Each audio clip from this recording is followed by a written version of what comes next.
नमस्कार, आप सभी का स्वागत है आपका अपना यूट्यूब चैनल नाद वाटिका पे। आज से स्टेट म्यूजिक पेपर 1 और पेपर 2 का मॉक टेस्ट स्टार्ट करने जा रही हूँ, जिसमें कि 20 प्रश्न हैं। ये क्लास आप लोग के लिए बेहद ही महत्वपूर्ण है। आप लोग इस क्लास को बिल्कुल भी मिस ना करें। दोस्तों, वीडियो को लाइक, सब्सक्राइब करें, शेयर करें। तो चलिए शुरू करते हैं आज का क्लास। आज हम लोग सबसे पहला प्रश्न पढ़ेंगे, संगीतांजलि के लेखक कौन है। संगीतांजलि के लेखक कौन है? तो संगीतांजलि जो ग्रंथ है उसके लेखक ओमकारनाथ ठाकुर,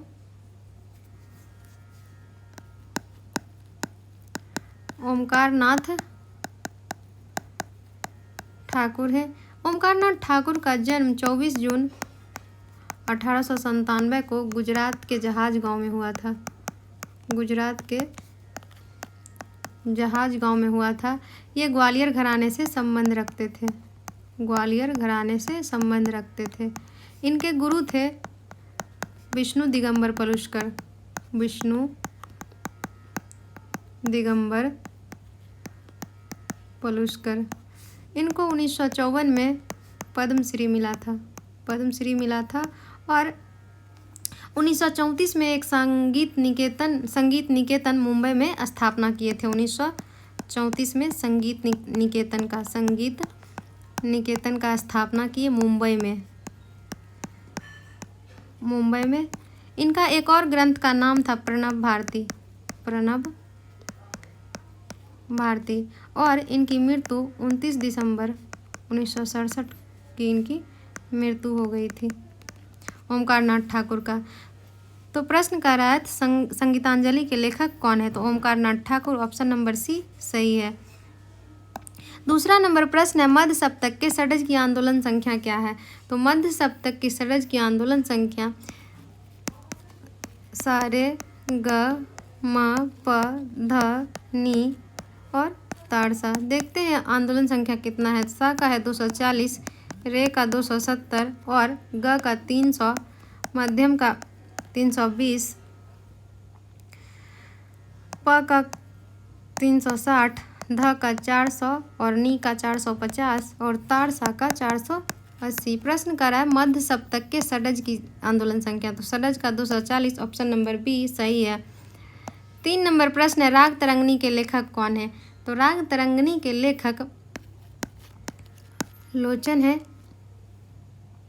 राग तरंगिणी के लेखक लोचन है। मतंग मुनिकृत बृहदेशी ग्रंथ है और भरत मुनिकृत नाट्यशास्त्र और अहोबल का संगीत पारिजात, ये सारे ग्रंथ हैं संगीत पारिजात। राग तरंगिणी के लेखक लोचन, ऑप्शन नंबर ए सही है। चौथा प्रश्न है, संगीत में कुल स्वर होते हैं? तो संगीत में कुल 12 स्वर होते हैं। संगीत में कुल 12 स्वर होते हैं, जिसमें कि 7 शुद्ध स्वर होता है और 5 विकृत स्वर होता है। 5 विकृत स्वर में 4 कोमल होते हैं और 1 स्वर तीव्र होता है। तीव्र स्वर मध्यम होता है और कोमल रे ग ध नी, इसे हम कोमल कर सकते हैं। तो संगीत में कुल स्वर, तो ऑप्शन नंबर डी 12 सही है। 5 नंबर प्रश्न है, निम्नलिखित में से किस राग में दोनों मध्यम का प्रयोग ललितांग में किया जाता है? तो दोनों मध्यम का प्रयोग बसंत में किया जाता है, जो कि पूर्वी थाट का राग है। पूर्वी थाट का राग है और पूर्वी थाट का है, तो इसमें रे और ध कोमल प्रयोग किए जाएंगे। इसमें जाति इसकी औरव संपूर्ण है। औरव संपूर्ण है, तो औरव के कारण इसमें आरोह में रे और ध वर्ज्य होते हैं। इस राग का वादी संवादी का बात करें तो वादी संवादी इस राग का षड्ज और पंचम है। और रात्रि के अंतिम पहर में इस राग को हम गाते हैं। तो बसंत को हम रात्रि के अंतिम पहर में गाते हैं। पूर्वी थाट का राग है। औरव संपूर्ण इसकी जाति है। रेध है, इसमें वर्ज्य होते हैं। वादी संवादी इस राग का षड्ज और पंचम है।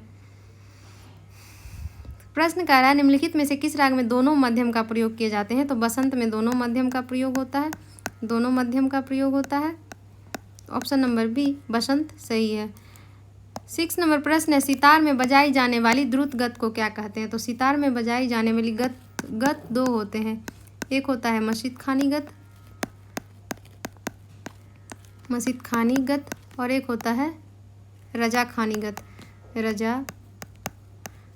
गत। मशीद खानी गत के आविष्कारक मशीद खां है, जिसे फिरोज खानी गत भी कहा जाता है। रजा खानी गत के रजा खां आविष्कारक है। मशीद खानी गत जो है वो विलंबित लय में बजाया जाता है, और रजा खानी गत जो है वो द्रुत लय में बजाया जाता है, और इसके बोल जो होते हैं वो निश्चित होते हैं। बोल मशीद खानी के निश्चित होते हैं और इसे 3 ताल में बजाया जाता है, लेकिन रजा खानी गत स्वतंत्र है, किसी भी ताल में बजाया जाता है। इसमें 12वीं मात्रा से स्टार्ट होता है। मशीद खानी गत में 12वीं मात्रा से, इसमें कोई मात्रा नहीं है। इसे हम पूर्वी बाज कहते हैं, पूर्वी बाज या लखनऊ बाज कहते हैं। रजा खानी गत को लखनऊ बाज कहते हैं और मशीद खानी गत को हम पश्चिमी बाज कहते हैं। तो सितार में बजाई जाने वाली द्रुत गत को क्या कहते हैं? तो द्रुत गत जो होता है वो रजा खानी गत में होता है। ऑप्शन नंबर बी रजा खानी सही है। 7 नंबर प्रश्न है, शहनाई किस वर्ग का वाद्य है? तो शहनाई जो वाद्य है वो सुशीरवाद के अंतर्गत आता है।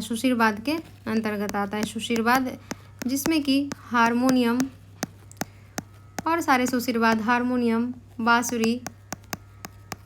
बांसुरी, शंख, शहनाई, ये सारे सुशीरवाद हैं। हिंदुस्तानी शास्त्रीय संगीत में वाद्यों को 4 वर्ग में वर्गीकृत किया गया है, तत्वाद, घनवाद, अवनदवाद, सुशीरवाद, लेकिन शहनाई जो है वो सुशीरवाद है। ऑप्शन नंबर डी सही है। भैरवी थाट आधारित राग है भटियार, मालकंस, आनंद भैरव, दरबारी। भैरवी थाट आधारित इनमें से मालकंस राग है जो कि थाट, इसमें भैरव थाट का राग है। वादी संवादी इस राग का मध्यम और षड्ज है। इस राग को हम दक्षिणी संगीत में इसे हम हिंडोलम कहते हैं। और जाति इसकी औरव है। जाति इस राग की औरव है। इसमें रेप वर्ज करते हैं और गायन समय इस राग का रात्रि के तीसरे प्रहर में इसे हम गाते हैं। तो अब भैरवी थाट आधारित राग है मालकंस। ऑप्शन नंबर बी सही। 9 नंबर प्रश्न है, पूर्णतः संगीत में वेद है। पूर्णतः संगीत में वेद सामवेद है। ऑप्शन नंबर बी सही है। 10 नंबर प्रश्न है, सितार के पहले तार को किस स्वर से मिलाया जाता है? तो सितार में कुल 7 तार होते हैं, जिसमें कि पहला तार, फर्स्ट तार जो है वो मंद्र मध्यम से मिलाते हैं और ये तार लोहा का होता है। दूसरा और तीसरा तार जो होता है, सेकेंड और थर्ड तार जो होता है, इसे हम मंद्र षड्ज से मिलाते हैं, और ये पीतल का तार होता है। और चौथा, फोर्थ और फिफ्थ तार, फोर्थ तार जो होता है इसे हम मंद्र पंचम से मिलाते हैं और ये लोहा का होता है। और फिफ्थ तार जो होता है सितार में, फिफ्थ तार वो मंद्र षड्ज से मिलाया जाता है जो कि पीतल का होता है। और छठा तार जो होता है इसका, छठा और 7वां तार, जिसे हम चिकारी का प्रथम तार कहते हैं, ये मध्य सा से मिलाया जाता है और ये लोहा का होता है। 7वां तार जो होता है वो चिकारी का दूसरा तार होता है जो कि ताड़ सा से मिलाया जाता है और ये लोहा का होता है। सितार के पहले तार किस तार से मिलाया जाता है? तो पहला तार जो है वो मंद्र मध्यम से मिलाया जाता है, मंद्र मध्यम से। और इस दोनों तार को हम जोड़ी का तार कहते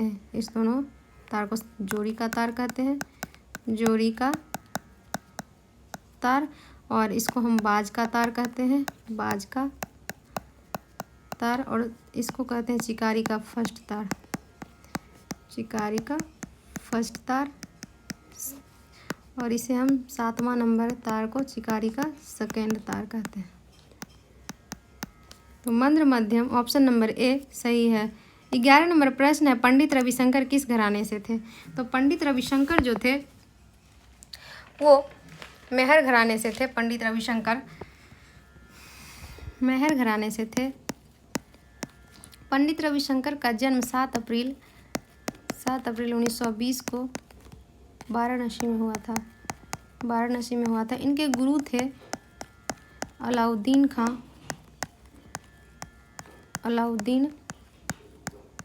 जो कि मेहर घराना का स्थापना किए थे। स्थापना किए थे मेहर घराना का। अलाउद्दीन की बेटी थी अन्नपूर्णा देवी। इनकी अलाउद्दीन खां की पुत्री थी अन्नपूर्णा देवी, जिनसे ये भी एक सितार वादक थी, और इन्हीं से विवाह पंडित रविशंकर का हुआ था। और पंडित रविशंकर जो थे वो मेहर घराने से संबंध रखते थे। ऑप्शन नंबर सी सही है। 12 नंबर प्रश्न है, दीर्दा, दारा, दारा बोल किस गद्य में प्रयोग होता है? तो ये मसीद खानी गद्य में प्रयोग होता है। मसीद खानी गद्य और रजा खानी गद्य के बारे में पिछले प्रश्न में डिस्कस कर दिया गया है। 13 नंबर प्रश्न है, बाजिद अली शाह का उपनाम क्या है? तो बाजिद अली शाह जो थे वो लखनऊ के अंतिम नवाब थे। लखनऊ के अंतिम नवाब थे, जो कि ठुमरी के आविष्कार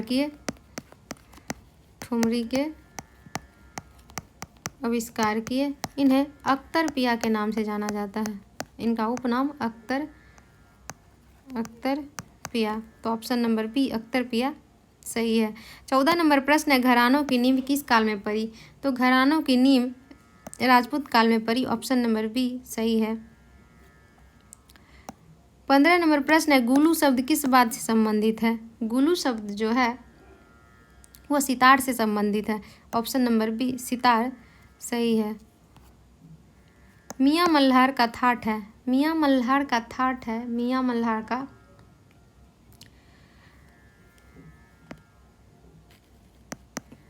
काफी थाट से है। रचना इसके मियाँ मल्हार राग का रचना तानसेन के द्वारा किया गया था। बादी संवादी इस राग का षड्ज और पंचम है। कुछ लोग इसमें, कुछ विद्वान जो हैं उसे मासा भी मानते हैं, लेकिन बादी संवादी सापा है इस राग का। बादी संवादी सापा है। गायन समय मध्यरात्रि है।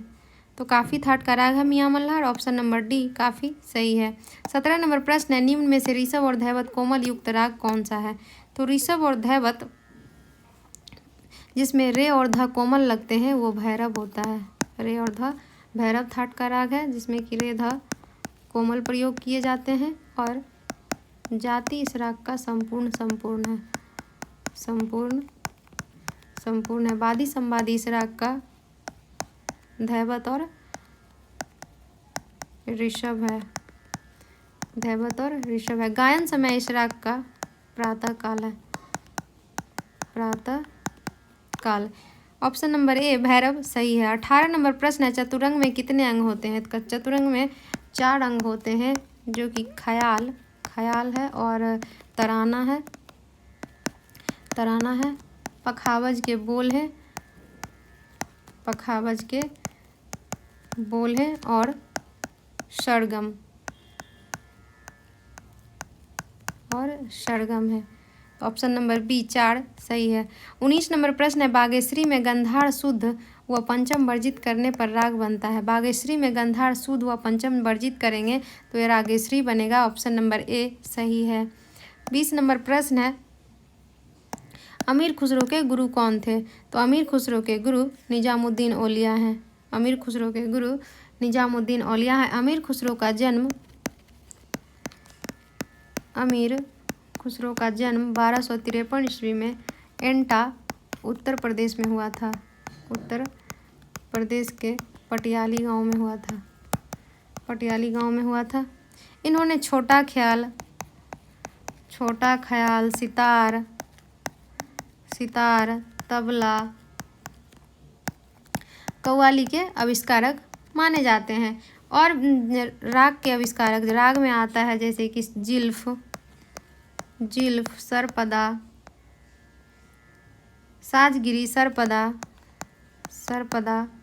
साजगिरी, साजगिरी, पूरिया, यमन, ये सारे राग के आविष्कार अमीर खुसरो के द्वारा किया गया। कुछ ताल हैं जैसे कि झुमरा, त्रिताल, आरा चार ताल, पस्तो, ये सारे ताल के आविष्कारक अमीर खुसरो हैं। तो अमीर खुसरो के गुरु हैं निजामुद्दीन औलिया। ऑप्शन नंबर बी सही है। दोस्तों वीडियो पसंद आए तो लाइक सब्सक्राइब जरूर करें, शेयर करें। धन्यवाद।